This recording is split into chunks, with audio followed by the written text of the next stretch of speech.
warahmatullahi wabarakatuh. Teman-teman yang mulia, alhamdulillah wassalatu wassalamu ala rasulillah. Allahumma sholli wa sallim ala sayyidina Muhammadin wa ala alihi wa sahbihi ajmain, amma ba'du. Ini saya punya video luar biasa sekali, kisah inspiratif. Jika kamu merasa lelah menjalani hidup, silakan tonton video ini. Bismillah ya, sebentar saya nyalakan dulu.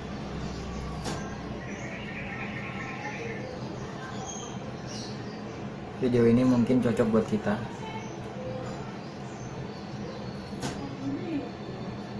Tiga, dua, satu, mulai. Teman-teman, saya duduk di kursi roda ini sudah lebih dari 30 tahun. Umur saya masih 17 tahun waktu itu. Ketika dokter kemudian memvonis saya punya kanker kelenjar getah bening yang tumbuh di tulang belakang saya. Kami bawa ke dokter, ke orang pinter, gak tahu lah berapa itu IQ-nya orang. Tapi ternyata Allah pengennya bikin saya nggak bisa jalan. Jadi pada satu sore sesudah berbulan-bulan saya nggak sekolah, ibu saya manggil saya, "Nak, ayo kita sholat asar. Kamu jadi imam." Saya bilang sama ibu saya, "Ma, aku jalannya udah goyang ini." Lalu dia bilang, "Gak apa-apa, ayolah jadilah imam." Jadilah saya imam sholat asar itu. Ketika saya ruku di rakaat kedua, saya jatuh. Dan itu adalah hari terakhir saya bisa berdiri, saya bisa berjalan. Ketika kejadian itu terjadi, saya merasa dunia gelap. Saya marah pada Tuhan. Saya marah pada semua hal. Saya frustrasi luar biasa. Saya mengurung diri di kamar berhari-hari, gak mau ketemu orang. Sehingga akhirnya ayah saya dobrak pintu kamar itu. Kemudian ayah saya buka jendela. Dia duduk di sebelah dipan saya dan bilang, "Nak, ayah hanya ingin menyampaikan satu hal, papa hanya ingin menyampaikan satu hal. Hidup ini pilihan. Kalau kau memilih gak mau ngapa-ngapain, tidur aja di sini, ya gak apa-apa. Kami sebagai orang tua paling cuma bisa mendukungmu. Tapi kalau itu pilihanmu, seumur hidup kau akan selalu merasa sedih. Karena kau akan selalu bandingkan hidup kau dengan orang lain. Dan setiap kali kau lihat orang lain mampu melakukan sesuatu yang dulu kau mampu lakukan, kau akan sedih. Ada pilihan kedua, nak. Itu seperti mendorong mobil di jalanan yang terjal. Gak boleh berhenti. Karena kalau berhenti mobilnya turun lagi. Harus terus didorong. Kalau kau capek gak apa-apa, pelan tapi tetap dorong. Jangan berhenti. Dulu kau suka manjat tebing, gak mungkin orang main manjat tebing di kamar ini. Kau suka main teater, gak cukup lapangan rumah kamar ini untuk orang main teater. Kau suka nangkap kupu-kupu, gak masuk kupu-kupu itu banyak-banyak ke kamar ini untuk ditangkap. Sudah, habis itu beliau pergi ke kantor. 10 menit sesudah itu saya keluar dari kamar. Saya bilang pada ibu saya, "Ma, saya mau sekolah, tolong panggilkan taksi."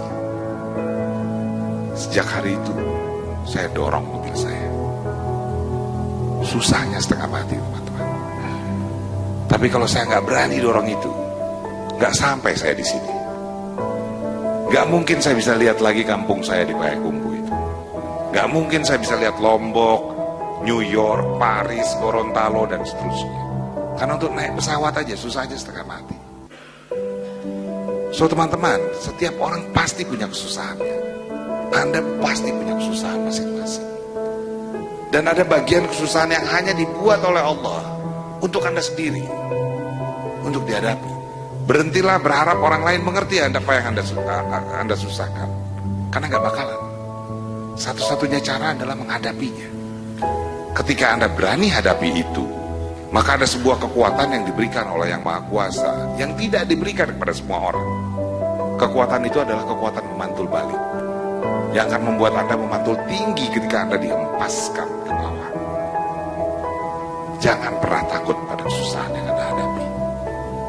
apapun itu, jangan pernah menyerah. Selamat mendorong mobil Anda. Thank you.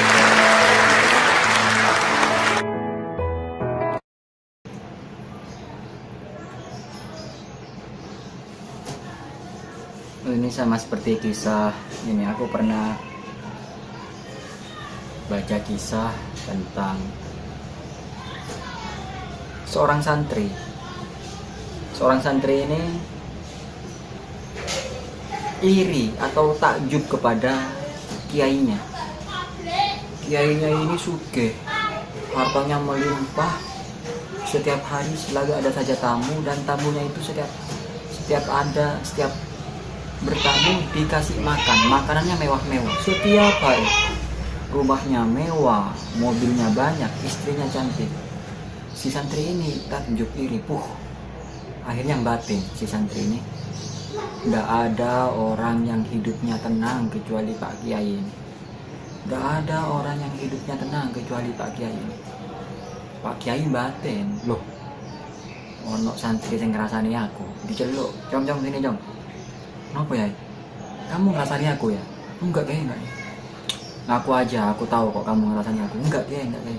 Ngomong aja, ngomong. Akhirnya si santri ngomong, iya Kiai, saya pernah batin jenengan. Gak ada orang yang tentram hidupnya, gak ada orang yang damai hidupnya di dunia ini kecuali jenengan Kiai. Kiainya tersenyum, akhirnya dibawa si santri, sini Jom, sini. Ayo masuk ke rumahku. Diajak masuk. Interior rumahnya luar biasa mewah.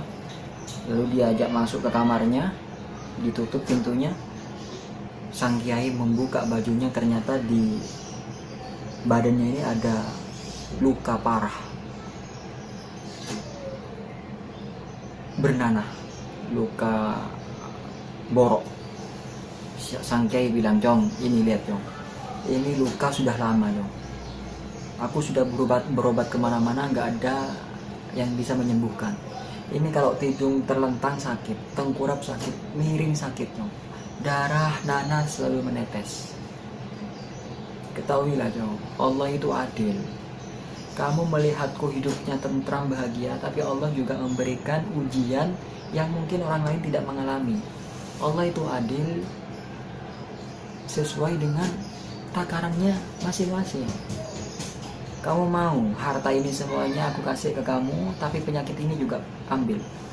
Kata si santri, enggak mau Kiai, enggak mau. Nggih pun harta niki buat jenengan mawon, kula boten kerso.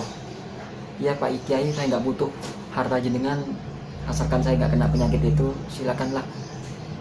Saya nggak mau harta jenengan, saya sudah tahu rahasianya. Jadi Allah ini adil. Mungkin kita melihat orang lain, hidupnya kok tenang, hidupnya kok damai gitu. Tapi yakinlah orang itu juga punya problemnya masing-masing. Misal kita melihat orang lain kok kaya, ternyata problem kita adalah harta. Orang itu mungkin problemnya adalah kebahagiaan. Bisa jadi mereka kaya tapi tidak bahagia. Bisa jadi kita melarat tapi bahagia. Maka tenanglah, Allah itu adil dengan segala kehebatannya, dan kita tidak akan mampu menakar keadilannya Allah. Alhamdulillah, terima kasih. Assalamualaikum warahmatullahi wabarakatuh.